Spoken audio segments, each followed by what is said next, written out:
What's good, everybody? Today we are finding out what it's like to be in pain with Lois Lowry's The Giver. This novel was originally written for children, but has themes and elements that are useful for community members of all ages. No bicycle required. Let's do a quick recap of the story and then we can get into those sweet deets. The story centers around this boy, Jonas. He's about to turn 12 years old and go through the ceremony of 12. Jonas lives in a community that gives off strong utopia vibes.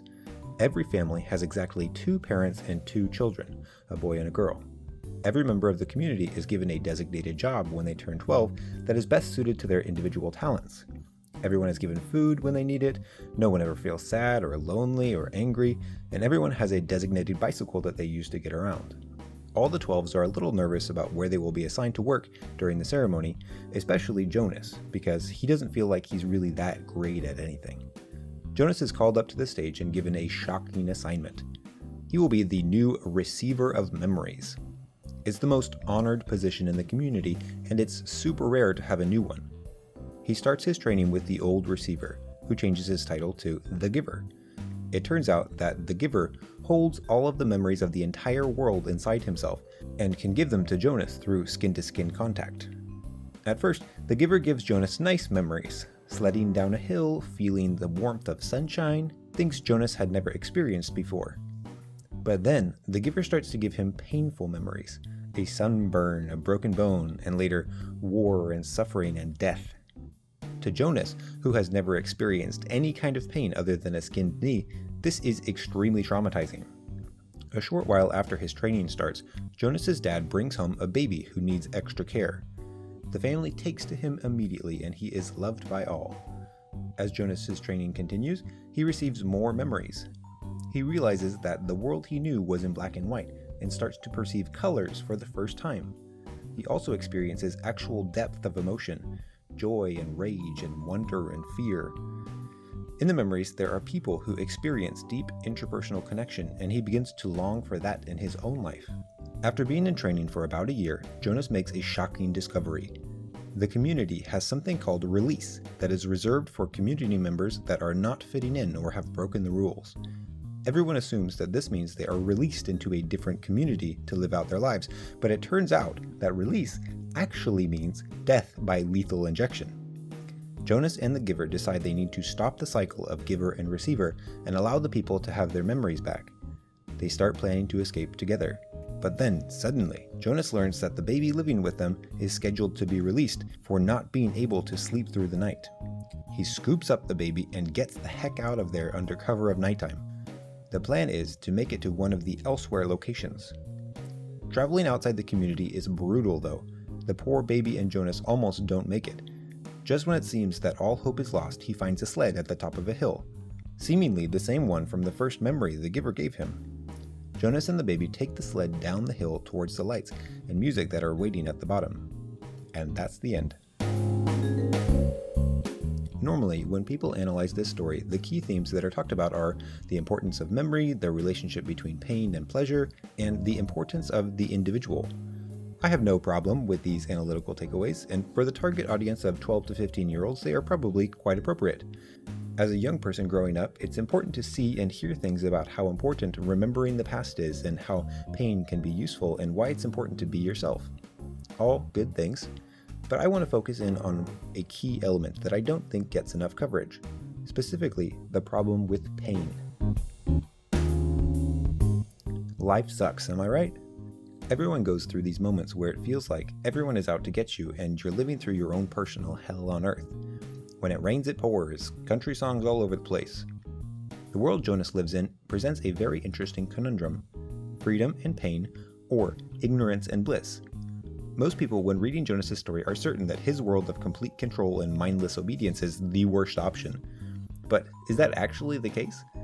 I'm not going to try and sell you on the gray lifestyle, but let's just look at it for a second where it isn't the most horrible option imaginable. People in Jonas's world will never experience divorce. No one is raised by a single parent. They don't get hungry, they don't feel fear, they don't have to worry about how much money they will make or who will be their spouse, or how pleased their God is with them, or even the crushing defeat of losing yet another round of chess to the children's difficulty setting. They don't even have to feel bad when they make a mistake in public or someone dies because they have rituals built in to instantly absolve guilt or fade loved ones away into obscurity. Sounds pretty good, right? You're probably thinking, sure, that sounds nice, but they also don't get to choose anything. They eat the same boring food and do exactly the same thing every day. There are no books, no TV, no activities other than extremely basic things like riding bikes or playing catch. While I agree that this sounds boring, it's not actually that much different from our own lives than you might think. The people in Jonas's world don't know that their lives are boring because they literally don't know what choices and excitement are. Are you bothered by the things in your life that you don't know about that you were missing out on? Do you frequently get annoyed that you can't see more colors? Are you bummed that you can't enjoy adventure time in the fifth dimension or listen to music through the soles of your feet? If you didn't know it was an option, then it shouldn't bother you, right? In theory? The people Jonas lives with still experience emotions. His sister feels angry someone stole her toy, his friend feels embarrassed when he is late to class, and happiness when he is put into a job that he is well suited for. So, to me, the problem with Jonas's world isn't the lack of choice or the poor depth and range of emotion, it's the price of maintaining it. That and the fact that once the maintenance stops, the whole system falls apart. People are still people. Without the elder's oversight, or the pill that keeps your sex drive complacent, or a receiver to hold everyone's memories of the past, the people revert to being regular people and the problem of pain is right back in the thick of it. Honestly, to me, it seems like the problem of pain never really goes away in Jonas's world. There is just way less variance in the highs and lows. So you can either have a world with a lot of pain and a lot of happiness, or you can have a world with a very small amount of pain and a small amount of happiness. In both worlds, it's up to the human in question to manage their own emotions. So the question really becomes, how do you manage the things in your life that are difficult? What do you do with the problem of pain? As I said before, life sucks. There are so many things that go wrong every single day that can make it extremely difficult to keep up a positive attitude. Flat tire on the way to work, broken arm falling out of a tree, losing a spouse in a car accident, stepping on a Lego in the middle of the night. But just because pain sucks doesn't make it bad. Bad things are bad, but are they bad for you? Often in life, I am tempted to want my dreams to be realized at this moment in time. I want a car that doesn't break down on me. I want extra time to spend with my son. I want to have friends that I know and trust and enjoy spending time with. I want to have a job that I love doing. I want to be the undisputed king of Mario Kart. But what if the point of all these things isn't to actually achieve the goals themselves? What if the point is to feel the low points so that I can also feel the high ones? Cherish the time I get with my son, even if I wish I had more. Value the car I have, because when it breaks, that means I have a car to break in the first place. Spend time at the job I hate, knowing that it is giving me perspective and the ability to enjoy the things I love that much more. I'm reminded of a quote from the movie The Secret Life of Walter Mitty. To see the world, things dangerous to come to see behind walls, draw closer, to find each other, and to feel. That is the purpose of life.